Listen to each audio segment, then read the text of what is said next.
രമേശ് ചേട്ടാ ഒന്ന് സുമതീച്ചൻ്റെ വീട്ടിൽ പോയിട്ട് കുറച്ച് മഞ്ഞപ്പൊടി വാങ്ങിച്ച കറി അടുപ്പത്തിരിക്കുക. ഞാൻ പോവില്ല. എന്താ പോയാല്?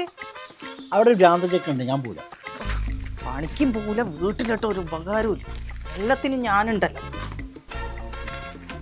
ഹലോ ഗൈസ്, ഗുഡ് മോർണിംഗ് ആൾ. ഇന്ന് നമ്മൾ പുതിയൊരു കണ്ടന്റുമായിട്ടാണ് വരുന്നത്. ഞാൻ രാവിലെ എഴുന്നേറ്റു, കുളിച്ചു, ചായ കുടിച്ചു, പല്ല് തേച്ചു. ഗൈസ്, ഇന്ന് നമുക്ക് നമ്മുടെ നാടും നാട്ടുകാരെയും എല്ലാം കാണിക്കാം. എല്ലാവരും റെഡി അല്ലേ? ഓക്കെ, അപ്പൊ നമ്മുടെ ചാനൽ ലൈക്ക് ചെയ്യുക, ഷെയർ ചെയ്യുക, സബ്സ്ക്രൈബ് ചെയ്യുക. ഹായ് ഗീതേച്ചി. ഹായ്.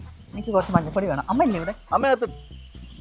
ഗൈസ്, നമ്മുടെ ഗീത ചേച്ചിയാണ് വന്നിട്ടുള്ളത്. നമ്മുടെ അയൽവാസിയാണ്.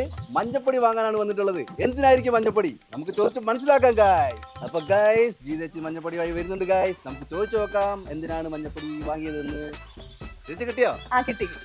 എന്താ വല്ല പരീക്ഷണമാണോ മഞ്ഞപ്പൊടി ആയിട്ട്? അല്ലടാ, കറി വെക്കാനോ.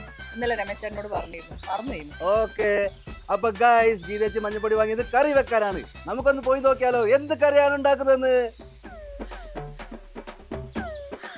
ആ ചേച്ചി, സംഭവം അടിപൊളിയായിട്ടല്ലോ.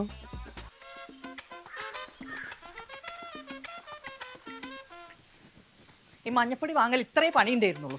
ഇത്ര പണിയുള്ളൂ. ആ ഭ്രാന്തനെ എടുത്തതാ ഫേസ്ബുക്ക് ഇട്ടണം. എൻ്റെ മഞ്ഞപ്പൊടി ഇപ്പം വയറിലായി ലക്ഷങ്ങളപ്പോൾ. ഇത്രയും കാലം രമേശന് പണിയില്ലാത്തൊരു പ്രശ്നം ഉണ്ടായിരുന്നു. ഇപ്പോൾ വീട്ടിൽ പട്ടിണിയാണെന്നല്ല ഇത് പറഞ്ഞു.